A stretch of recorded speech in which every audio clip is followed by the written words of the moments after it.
ഇന്ത്യക്കാരെ സംബന്ധിച്ചിടത്തോളം പാർലേജി എന്നത് വെറും ഒരു ബിസ്ക്കറ്റ് മാത്രമല്ല, ഒരു ഗൃഹാതുര സ്മരണ കൂടിയാണ്. സാധാരണക്കാരന്റെ ടീ ടൈം സ്നാക്ക് എന്ന വിളിപ്പേരും ഇതിനുണ്ട്.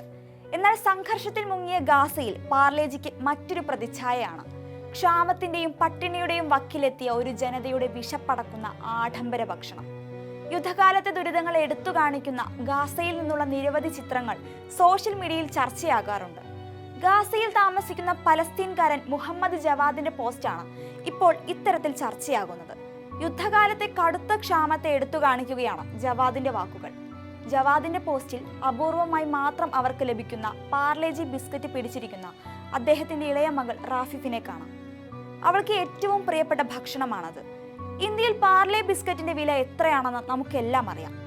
ഇന്ത്യൻ മാർക്കറ്റിലും അന്താരാഷ്ട്ര തലത്തിലും വളരെ കുറഞ്ഞ വിലയ്ക്ക് ലഭിക്കുന്ന പാർലേജിയുടെ ഒരു പാക്കറ്റിന് 2342 രൂപയാണ് താൻ നൽകിയതെന്ന് ജവാദ് പറയുന്നു. നീണ്ട കാത്തിരിപ്പിന് ശേഷം റാഫിഫിന് അവളുടെ പ്രിയപ്പെട്ട ബിസ്ക്കറ്റ് ലഭിച്ചു. ബിസ്ക്കറ്റിന്റെ വില 146 രൂപയിൽ നിന്ന് 2342 രൂപയായി ഉയർന്നു. പക്ഷെ റാഫിഫിന് ഇഷ്ടപ്പെട്ട ട്രീറ്റ് നിഷേധിക്കാൻ എനിക്ക് കഴിഞ്ഞില്ല, ജവാദ് എഴുതുന്നു. ജവാദിന്റെ കുറിപ്പ് ഹൃദയം നുറുങ്ങുന്ന വേദനയോടെയാണ് അന്താരാഷ്ട്ര സമൂഹം സ്വീകരിച്ചത്. പ്രത്യേകിച്ച് ഇന്ത്യക്കാർക്കത് താങ്ങാവുന്നതിനും അപ്പുറമായിരുന്നു.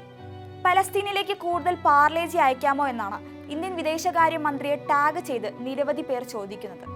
ഗ്ലൂക്കോസ് അടങ്ങിയ ബിസ്ക്കറ്റുകൾ പട്ടിണി കൊണ്ട് വലയുന്ന ഗാസയ്ക്ക് സഹായമാകുമെന്നാണ് ചിലർ ചൂണ്ടിക്കാണിക്കുന്നത്. ഏറ്റവും കഠിനമായ സമയത്ത് പോലും തന്നാലാവും വിധം മകളുടെ ഇഷ്ടങ്ങൾ നിറവേറ്റുന്ന അച്ഛനെ സ്നേഹപൂർവ്വം അഭിനന്ദിക്കുന്നവരുമുണ്ട്. അതേസമയം സാധാരണക്കാർക്ക് എല്ലായ്പ്പോഴും താങ്ങായിട്ടുള്ള പാർലേജി ബിസ്ക്കറ്റിന് ഇത്രയേറെ വില വർദ്ധിപ്പിച്ചത് പലർക്കും ഉൾക്കൊള്ളാനായിട്ടുമില്ല. പാർലേജി 2500 രൂപയ്ക്ക് വിൽക്കുന്നതിലൂടെ നിരപരാധികളുടെ ദുരിതം ചൂഷണം ചെയ്യുകയല്ലേന്ന് ഇവർ ചോദിക്കുന്നു. ഈ ചോദ്യത്തിനുള്ള മറുപടിയും ജവാദ് കുറിച്ചിട്ടുണ്ട്. ഗാസയിലെ ജനങ്ങൾക്ക് ലഭിക്കുന്ന സഹായം ന്യായമായി വിതരണം ചെയ്യപ്പെടുന്നുണ്ടെന്ന് ചിലർ കരുതുന്നു. എന്നാൽ സത്യം അതല്ല. ഞങ്ങൾക്ക് ലഭിക്കുന്ന സഹായം മോഷ്ടിച്ച് വിപണിയിൽ ഉയർന്ന വിലയ്ക്ക് വിൽക്കാൻ ഇസ്രായേലിന്റെ അധിനിവേശം ചില ഏജന്റുമാർക്കും കള്ളന്മാർക്കും മറയായി എന്നുള്ളതാണ്. ഉദാഹരണത്തിന് ധാന്യമാവ് ഏകദേശം $500, പഞ്ചസാര കിലോഗ്രാമിന് ഏകദേശം $90 വിൽക്കുന്നു. എല്ലാ അടിസ്ഥാന സാധനങ്ങളും കൊടും വിലയ്ക്ക് വിൽക്കുന്നു.